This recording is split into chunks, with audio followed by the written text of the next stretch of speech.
Running a business comes with a lot of what-ifs. But luckily, there's a simple answer to them. Shopify. It's the commerce platform behind millions of businesses, including Thrive Cosmetics and Momofuku, and it'll help you with everything you need.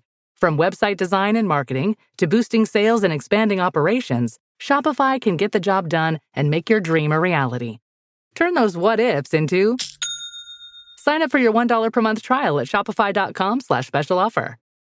My cat Freddie loves to be brushed and cuddled.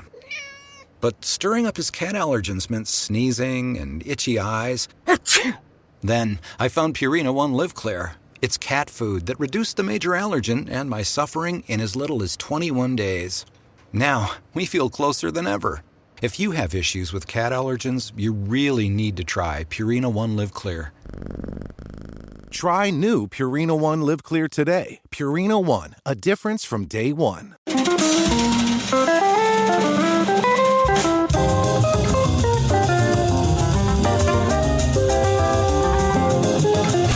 It's The Other Side of Midnight. Here to bring us up to speed on really what we can expect in terms of just how soon and what that information is going to be. When can we expect governments and the Vatican to finally come clean and really start telling us exactly what we're looking at knowledge-wise? So I'm very, very happy to bring aboard Stephen Bassett. Stephen Bassett, who is the executive director of the Paradigm Research Group. Good morning, sir. Thank you so much for joining me on The Other Side of Midnight. My pleasure, TJ. Very, very good to have you, sir. So, listen, we'll get right to it. And everybody, 800-848-9222, 800-848-9222. You've been advocating for government disclosure for decades. How do you assess the current political landscape surrounding the whole conversation about UAP and ET in Washington, in London, in Paris? What's going on around the world? And you can start here at home, I guess. Well, it's a political matter and has been for some time. It's not a science matter. Mm-hmm. It's a political decision the United States made right back in the 40s. At the Roswell crash, I guess, really is when they really had to formalize that decision in a sense, that we could not handle the truth of knowing that there's non-humans here from somewhere, almost certainly the stars. And that policy only strengthened over the decades as the Cold War and the nuclear arms race expanded, because they couldn't, there's a lot of unknown unknowns that they could not calculate with respect to telling the world this. Mm-hmm. Right? It may destabilize this or that or whatever, and with all these nukes ready to be launched at any moment, for that and other reasons, they just decided to maintain that policy. And that policy is still in effect 78 years after Roswell. So So the problem was political. It was a political decision based on national security. For most of those decades, good people were trying to prove this presence, right, by piling evidence upon evidence, thinking that if they proved it, the government would tell them. And in fact, didn't happen. You could have piled proof up to the moon, wouldn't matter. Mm-hmm. But the researchers in this field, going back all the way to the 50s, easily established an absolute, beyond reasonable doubt, confirmation that we've got non-human tech and non-human entities here. So the disclosure movement is the disclosure process, rather, which is what I call this, is about ending the political problem and getting the confirmation from the head of state. So it's not getting it. Go ahead. So what has changed politically? If all of a sudden we're starting to get the sense that the government is starting to, lack of a better term, crack.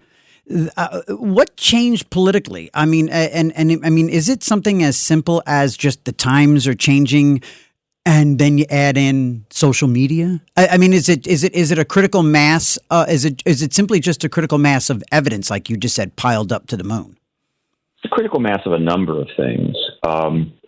The one simple way of describing this history, which will thousands of books to be written about it, is that by around 2014, 15, right in there, there were the number of people inside the military intelligence complex working in various places, researchers, whatever, undercover intel people, didn't matter. The number of people that were coming up of the mind that this embargo should end. Mm-hmm. Plenty of people have known about the ET presence in government, I assure you. Yeah. But that's not the same thing as feeling it's time for the people to know. And it reached a kind of critical mass, and it triggered, and how it finally popped was 10 people decided to come forward as part of an organization in 2017. I think they planned to come out in late 2016. But ultimately, they came out October 2017. And the entity was called the To the Stars Academy of Arts and Sciences. It had a rock star with some bucks to get it going. Blink 182, lead guy, Tom DeLonge.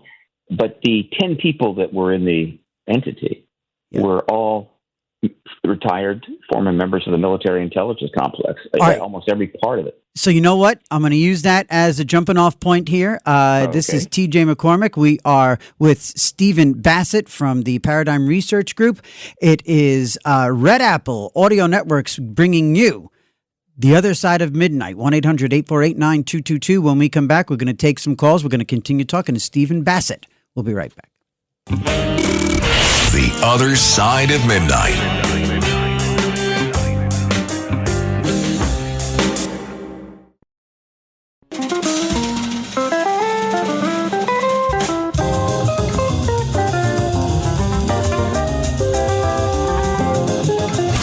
It's The Other Side of Midnight. All right. Good morning. Good morning, Los Angeles and Chicago and St. Louis and West Virginia. Hello, everybody. I'm TJ McCormack. This is The Other Side of Midnight here on Red Apple Audio Networks. We are talking to Stephen Bassett, who is the executive director of Paradigm Research Group. 1-800-848-9222. 1-800-848-9222. Taking your calls. We are talking about governments, including the Vatican, finally cracking, finally coming clean. And Stephen, you were just about to tell us about you were talking about the critical mass of information and desire for knowledge and a willingness on the part of some government agencies and leaders. And then you said, it seemed like there was also some help from pop culture in the form of rock stars who were lending their credibility, their name, and their money. Well, Tom DeLonge fronted for this, and he put up money. He was the CEO. But the most important thing is these 10 former members of the military intelligence complex put their name and bio and their reputation on that website and said, we're here and we're taking this issue seriously. Okay, fine. That was the beginning. That's when it started. From that point on, we've been basically rolling downhill towards disclosure.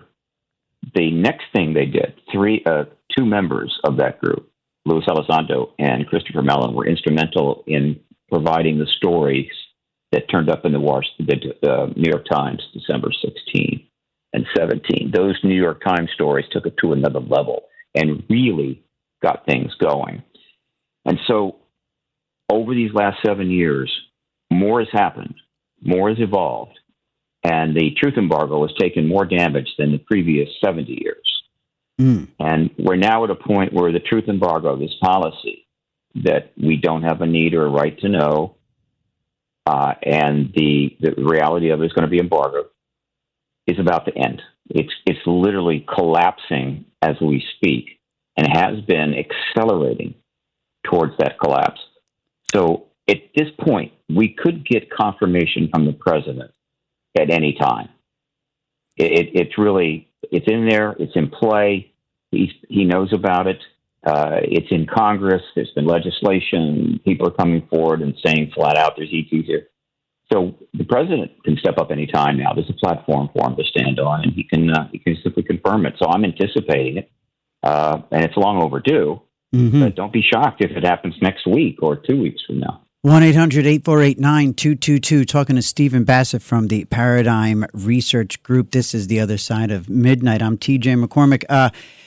Stephen, so does it come down to ultimately a willingness on the part of someone as powerful as the president? I mean, he's not so much feeling the heat, is he? I mean, or no. Is it?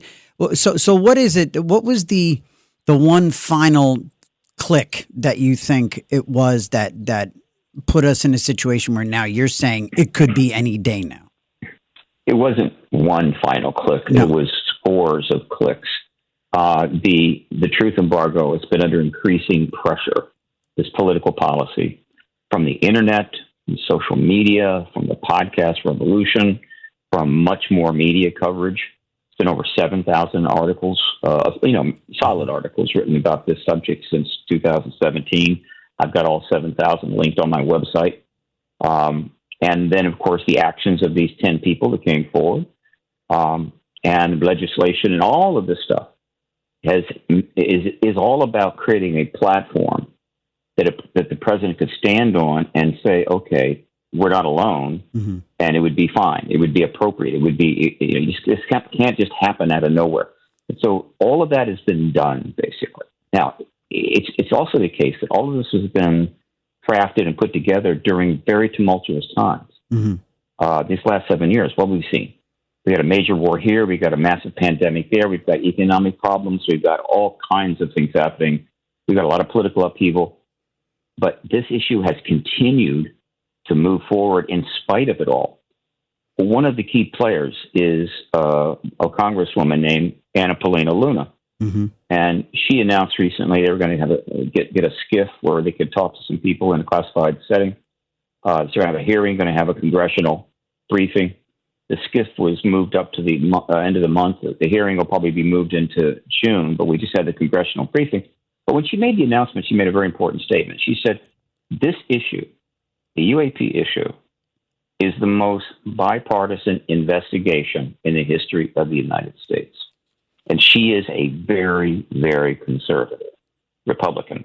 And then when Donald Trump talked about the fact that he was going to help get these files out that had been withheld regarding JFK mm-hmm. and MLK and so forth, the Schumer, who was the Senate Majority Leader, sent an email to the president saying, this is fine. This is great. Now, please also declassify the UFO files. 5 days before the president was inaugurated, his son, who has a podcast mm-hmm. with a lot of subscribers, right? He's got a lot of followers. Don Jr. Don Jr. Yeah. Yeah. He had Ross Colbert, the journalist who interviewed Grush and helped bring him forward. And he's one of the leading journalists in the field now, without doubt. And Lou Elizondo, who was one of the major players on his show for an hour and a half, 5 days before his father was inaugurated. So, let me just let everybody know that at 30 minutes past the hour, this is The Other Side of Midnight here on Red Apple Audio Networks, 1-800-848-9222. Stephen Bassett. Let me just interrupt you and ask you real quick. What if there were any obstacles remaining that would prevent this avalanche of information finally coming out, or actually a two-part question: what would be the further remaining obstacles? A, and B, is it going to be a sudden dump or is it going to be a trickle? No, it's going to be halfway between. The Schumer and Rounds submitted the bill. The fourth piece of legislation, there'd been no legislation prior to 2021, but the fourth piece of legislation was the UAP Disclosure Act. They actually called it that. And they tried to get that through. It was the total bill. Mm-hmm. It starts the whole process from beginning to end, but it got pared back. About 50% of it was taken out, but mm-hmm. it's still there. There's four pieces of legislation. Soon, if we get disclosure from the president, the rest of that bill will get passed very quickly. And so what that bill does, that act, the Disclosure Act, basically starts the entire process in which everything the government has that has not yet been declassified and available to us will start being declassified or put forward to what we'll call a presidential review, or UFO review panel. and they will decide if it's time to go forward or not. And if they say, okay, it moves forward, it's made public and put in the archives. If it's not ready yet, then they'll hold it off, but they have to then declare what they're doing. Mm-hmm. And so this process will continue to run continuously from the day after disclosure forward until eventually the entire classified arena on this subject, everything that's done, including the tech and the science and the crash vehicles, will all be known to the world. And so other what? Countries, go ahead. Other countries. Other countries will follow suit. In other words, if our president confirms the ET presence or the technologically advanced non-human presence and their craft tomorrow, other heads of state will follow within not many days. I mean, they will come in and say yes, and we have things, and we know this. They'll follow the leader. They'll follow the leader. The U.S. will lead the way. 1-800-848-9222. Let's open the phones. I really want people to ask you questions. 1-800-848-9222. This is The Other Side of Midnight. TJ McCormack talking to Stephen Bassett. You can go to paradigmresearchgroup.org. paradigmresearchgroup.org. That is Stephen's website. He is also, I believe it's at Steve Bassett on Twitter. Let's go to Frank right here in New York in the Bronx. Frank. Hi, Stephen. I was going to tell you about UFOs. Yes. They fly. First of all, I believe in life and other planets. These UFOs fly all over the universe. They're not going to come to Earth and crash. You know what I'm saying? Uh-huh. So you're wondering why would? Okay, I guess thank you, Frank. Steve, I guess the question is that I guess the most basic one, which and I guess I'm going to bring it to an elementary level of this conversation for a moment, which is, and again, thank you, Frank, for the call. Why? I'm gonna. It is a basic, but let's actually go ahead and hit the reset button. Why are UFOs? Why would extraterrestrials? Why would they choose to come and investigate, to come and hang out, to come? Why would they come here? I mean, it's the simplest question, but I think it's worthy of a moment or two. Well, let's turn it around. Let's say that, and we're getting close to figuring out how to go star to star. We've got some pretty substantial physicists working on this for some time, and they're close. Mm-hmm. And if we solve the problem, which is basically a space-time issue, and get a workaround relativity, we could fly out into the stars. Now, if we were to fly out to some star systems near us, do you think, how interested would we be in a planet like Jupiter? Interesting. Mm-hmm. Maybe. How about Mars? Barren. But a life planet? I mean, there are a lot of life planets in this galaxy, but they're still rare. Right. All right. But they're still a big number. Mm-hmm. And so a life planet, that is the most complicated thing in the universe. It's the most extraordinary thing and the most challenging thing. And so life is going to be interested in other life, biospheres. Okay. They know physics way beyond us. They probably teach the basic physics of astrophysics to their children. But life is the most complicated thing in this world. And so they're very interested in that for a number of reasons. And so they're here because we have a biosphere. And more importantly, we do have a technologically advanced species.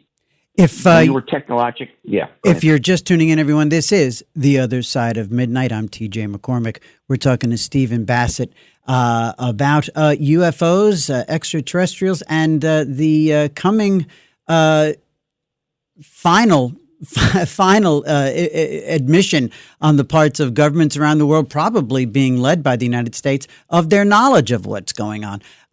Keith in the north side of Cincinnati, Ohio. Welcome to The Other Side of Midnight. You're on the air with Stephen Bassett. Hi, guys. Hey there, How Keith. You doing? Hi, Keith. Hi, Stephen. I don't know if you remember me, but months ago we were on the air and I described to you my theory model on disclosure with Frank. Do you remember that? I don't, but I've done hundreds and hundreds of interviews. Okay. And so, forgive me. But anyway, in relation to that, the reason I'm calling is that something weird happened months ago, and nobody in our fake news media is talking about it or wants to investigate the situation. And I have to explain this step by step.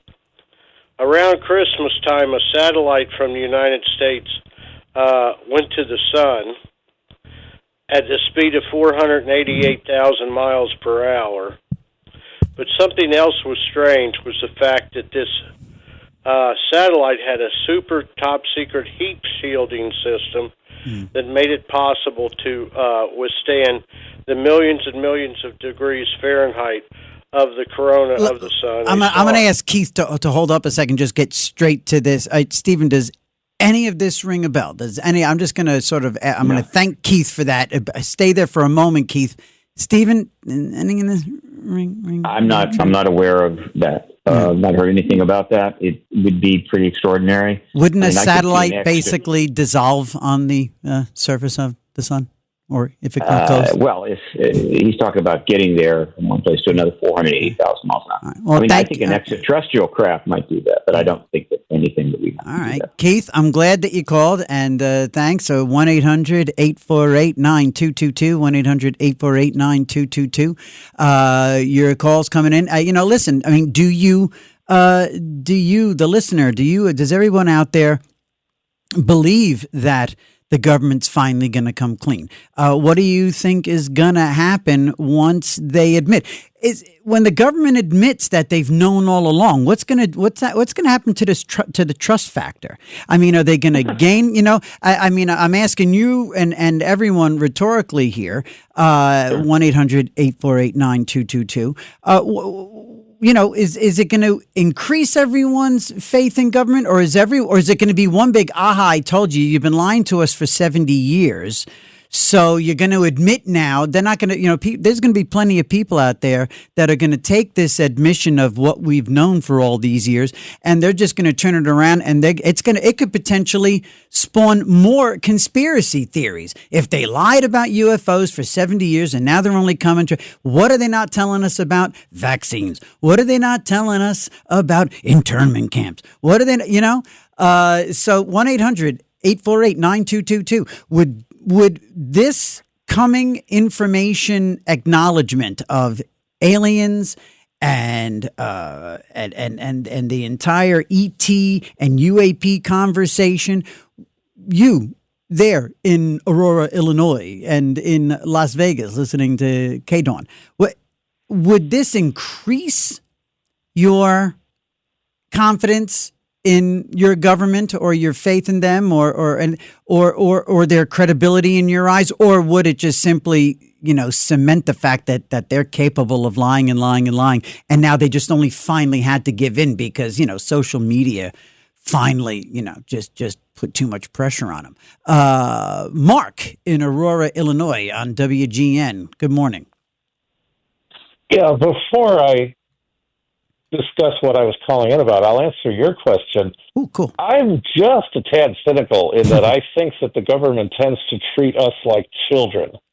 And I think they always will tend to do that. I mean, under the cloak of respecting our rights and respecting our independence, the top government officials tend to treat us as children. So, Mark, stay right there. Stay right there. 1 second, Mark. Let me bounce this over to Stephen. So, Stephen, and everybody, jump in. Let's go. Let's see where we all land on this. 1-800-848-9222. It's the other side of midnight. I'm TJ. Stephen Bassett. All along, I'm curious. Have you, in your role, have you always looked at the government and government agencies and other organizations as adversaries, or have you been looking at them as sort of a project, something that was under construction, somebody that you figured, an entity that would eventually be of service? And Mark, stay right there. Stephen, have these governments been adversarial, or just, in the process of becoming helpful?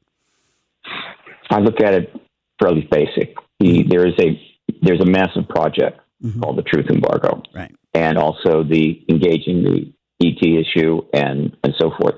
They've been studying, tracking it, and it's all heavily classified. It's managed by probably a substantial number of people. And this program has been shielded off. And it is supported by classification systems and other mechanisms that they've used. And most of the people doing it are doing it because they think it's in our best interest. National security, I get that. However, the issue is now worldwide known. It's been known for a long time. And so as more and more people get wise to this policy starts undermining trust in government. And so the trust in government has been declining for decades in this country. Now, Mark says he doesn't trust the government. He says they treat us like children. And by the way, I'm also going to throw out a very simple question here too, gang, kind of a starter one as well. If you have something to add to this conversation in terms of something that you have seen and that you have reported, have you reported seeing a UFO? Is your story part of that grand number, that critical mass of information and reported stories? Are you one of those people that contributed to this wall of information that's finally about to give way? Mark, so continue what you were saying there, Mark in Aurora. Well, I think that contrary to the lady that you asserted, religion would not be in ruins, or the Adam and Eve story would not be in ruins if we discovered other life forms, because I think that other planets could just as easily have their first parents. And now, mind you, I'm speaking from a Christian perspective, but I think that planets that did not need a savior would still have their own equivalent of Christ, because Christ wants to fellowship with the creatures he has created. If there are other fallen planets that have different kinds of creatures from humans, well, they could have their own kind of savior, and they could still have had their first parents. So what we're taught by way of religion isn't going to be in ruins if we discover other life forms. They may just have their own versions of it. And for my last point, have you ever noticed that science fiction, as we know it, tends to assume that people from other planets are going to be harmful to us, are going to have malevolent motives? One of the best examples of that is the Kennevics from the Twilight Zone, the episode called To Serve Man. They turned out to be predatory. It turned out that To Serve Man was a cookbook, even though the Kennevics pretended to have all these benevolent wishes for us. And what if we had visitors who were entirely benevolent and only wanted our good? Would we welcome them, or would we tend to regard them with suspicion? Thank you for your call, Mark. I appreciate that. Stephen, there's a lot of people out there that say, heck,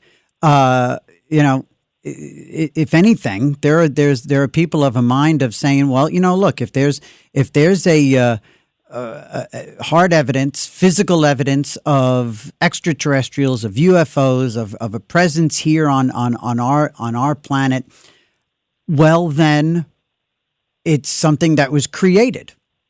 And if there was something that was created, I'm throwing this out there to all you guys too, 1-800-848-9222. Well, didn't God create that?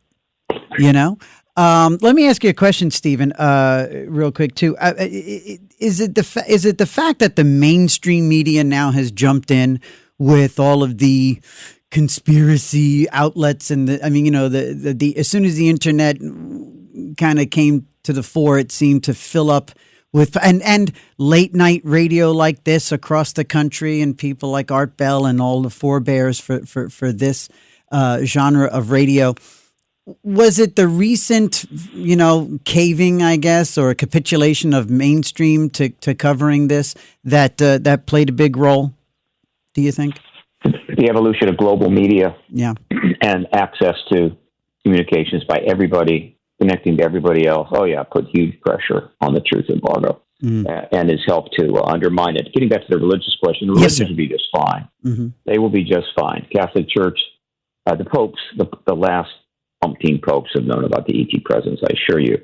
But it's not their call to, announce this to the world. But they have made very positive statements. And so the Catholic Church is totally on board. we'd love to get into their files at the library, and one day we may get access to it. You say the Catholic Church is. You say the Catholic Church is completely on board. What that doesn't that fly in the face of what we would all think? Why is the Catholic Church? What do they have to gain? Is it what I just said? Did I just actually say something smart? Well, maybe they're just trying to make up for Galileo and Giordano Bruno. Oh, that whole thing. But they're trying to be part of the modern world, and they have 1.4 billion people. They're going to be affected by this, and they got ahead of it. So you've got a couple of popes have talked about it. Yeah. One pope talked about they'd be happy to baptize extraterrestrials. But you've had spokespeople like Monsignor Balducci and the astronomer, Father Gabriel Funes. They've made very positive statements about this. And I think one statement that came out of I get also log in articles that come from the religious press, is that if ETs are announced to the world, then it means that God's universe is just that much more interesting, that much broader, that much bigger. Yeah, and that broadens the conversation. Yeah, religion, it sounds like religion will be fine. 1-800-848-9222. TJ McCormack on the other side of midnight. We are talking to Stephen Bassett from the Paradigm Research Group. We're going to take a quick break in a moment or two. When we come back, we've got a couple of people on the line, including Walter in New Jersey. We'll get to them. And in the meantime, think about this. If you have been one of those people who has reported a UFO and you think that maybe your story might have been one of the things that put this conversation over the top. If you are one of those people, and if you've never reported it before, maybe now that you know from Stephen Bassett that there are thousands of stories out there that are hitting the mainstream media, maybe now you're willing to come forward. Why not come forward tonight, right here, right now, on the other side of midnight on Red Apple Audio Networks? I'm TJ McCormack, 1-800-848-9222. We'll come back and wrap up with Stephen Bassett, and we'll talk to Walter, and we'll talk to John, and hopefully you as well. 1-800-922. 1-800-848. First time. I knew it had hit me. 1-800-848-9222. We'll be right back. The Other Side of Midnight. How does PwC take your company to the leading edge? They bring the sharpest minds in tech to your team, so you can bring the ideas that will transform your business. They're passionate about your industry, so you can walk into any room with every advantage. And they're with you every step of the way, so you can know you're headed in the right direction. PwC builds for what's next, so you can get there now. Get started at pwc.com/us/leading edge. This episode is brought to you by GM Genuine Parts and AC Delco. Get the most out of your vehicle with GM Genuine Parts and AC Delco Original Equipment, the only parts designed, engineered, tested, and backed by General Motors. You can find your perfect fit for most makes and models and choose from 3 tiers of parts, including GM OE or gold and silver aftermarket parts. Visit gmparts.com for more information. Anyone can follow.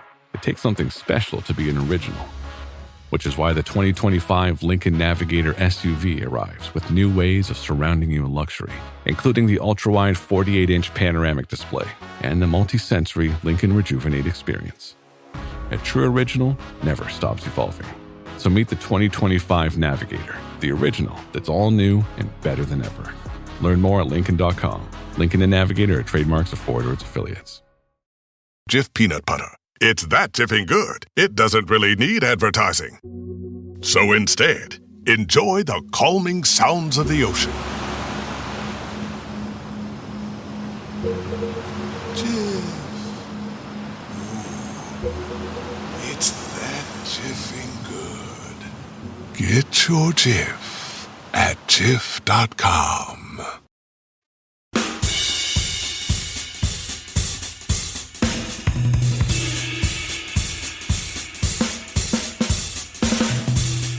The Other Side of Midnight. There's Macca, Paul McCartney. Never a bad time for Paul McCartney. Ever, ever, ever, ever. I married a girl from Liverpool. My wife, Andrea from Liverpool. There's a conspiracy theory. Mother's Day, I'll throw this out there. Mother's Day is just a conspiracy against dudes that's launched by the greeting card companies. And I mean, chocolate dipped strawberries, it's played. It's very played. I'm sorry. Anyway, 1-800-848-9222. This is The Other Side of Midnight here on Red Apple Audio Networks all around the country. My name is TJ McCormack here in New York City. We are speaking with Stephen Bassett from the Paradigm Research Group, paradigmresearchgroup.org. And Stephen, thank you so much. I want to make sure that we get to a couple of callers here. And thank everybody for joining in. 1-800-848-9222. If you have had an experience with a UFO, if you have seen something off in the distance, if you reported it, if you didn't, are you one of those people that has seen something and said something or not? Give us a call. Tell us about it. Tell us about your experience in this whole thing, and and also what you think might change if Donald Trump suddenly comes out, as Stephen says, is really right around the corner. Walter in New Jersey, very happy to have you on, Walter. How are you doing? Very well, sir. Thank you. Stephen Bassett. I'm a big fan. I've heard the last couple of interviews. I'm not sure even somewhere on the radio lately that you've done, and thank you. I'm like 57, and I'm figuring somewhere around like 87 or 88, I saw a spaceship. It was like the size of a star. I was driving. I was almost home. I lived at home, so it was right after high school, something like that. And then... where was this? Where were you? It was in New Jersey? Eatontown, New Jersey. Okay. Near Monmouth Mall. I don't know if you know, but anyway, I saw it was like the size of a star, and then within a second, it was a diamond-shaped, brightest white spaceship, not like a UFO. It was an actual spaceship that you could ever even imagine, like brighter than a million light bulbs, and it was right over the house, like directly in front of me. And my mom lived right around the corner, and I was like, got scared. I said, if I'm going, I'm getting my brother. So I just drove as fast as I could around the corner, yelled, got him outside, and it was gone when we came back out. But I remember it like it was yesterday. Does that sound, you know what, Stephen Bassett, does that sound typical? I've never actually heard that one where it looked like a star and then was the shape of a diamond. Have you heard that description before? There have been millions of sightings, and even probably 1 million plus have been recorded. So I assure you that I'm sure fits into the category. And how many? You wouldn't believe how many people have had sightings. Most of them are not reported, but hundreds of thousands have been reported, and so it's all part of the process here. Yeah. They don't cloak themselves, or at least they don't cloak themselves all the time. So the fact that they allow themselves to be seen is indicative that it's part of an agenda. 1-800-848-9222. Have you seen a UFO? And thank you, Walter. Have you seen a UFO and not said something? Just like Stephen says. No, I'm asking call. You, Stephen, I know. We don't have time to talk about what you've seen and not seen. John from Long Island on line 1. Hello, good morning. Welcome to The Other Side of Midnight. Good morning. So I haven't seen a UFO, but I do believe in them.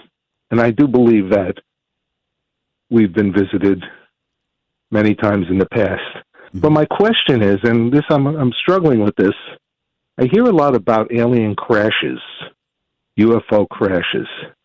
And I'm saying, if you have the technology to reach this planet, why would you come here only to crash? Like, for example, Roswell. I just struggle with that. Stephen. And I've heard of other crashes as well. Stephen, tell us about the crashes. They got the state of the art. They've got probably great sat nav. First of all, several scientists recently have been talking about the number of crashes, and it's over 10. They've also indicated, I think Eric Davis said this, was put off, that some of these vehicles have been found intact. They didn't crash. They were literally left for us to have, a gift, as it were. As far as the crashing, look, you know how it is with technology. The more complicated it gets, the more complicated it gets. And nobody is. They're not gods. They're also not all of the same level. I think there's different groups in there. Some of them are more advanced than others, and so they crash, right? And that's not. I'm not saying. Look, the one in Roswell. Was I got about a minute for you there, Stephen. So go ahead, buddy. Yeah, the one in Roswell, I think, was two vehicles that crashed together in a huge storm. Ooh. But they're not gods, and so the fact that they crash is not shocking to me. And because they crash and leave vehicles behind, we've been studying their technology for decades. And that what we've learned from that technology is not available to the public to deal with the huge number of issues we're facing. That's why this embargo has to end. Wow. And it sounds like it's gonna. And that would be so cool if it did. Wouldn't it be so cool, everybody here listening right now to The Other Side of Midnight, if like next Wednesday, Trump comes back from Saudi Arabia and says, by the way, here it all is. And everybody said, oh my God, I just heard that. Stephen Bassett, you can go to, everyone can go to paradigmresearchgroup.org. Follow Stephen at Steve Bassett on Twitter. I'm really grateful for your time tonight. And thank you for being my first guest on my first hour of The Other Side of Midnight. Really, really informative stuff. And I mean, gosh, after all these years, that's the first time I heard the notion that Roswell was a crash between two. Yeah. So you're awesome. I think the consensus. Yeah. You did it, man. You did it for me. It's a pleasure, TJ. We shall definitely be in touch. Absolutely. There's more comments, I assure you. Very cool. Thank you, Stephen Bassett from the Paradigm Research Group. Thanks for listening to The Other Side of Midnight. If you like the podcast, share it with your friends and listen anytime at WABCRadio.com and download the WABC Radio app. Hit that subscribe button on all major podcast platforms. Plus, follow WABC on social on Instagram, TikTok, Facebook, and X. See you next time for a new episode so you never have to wonder. What the heck is going on here?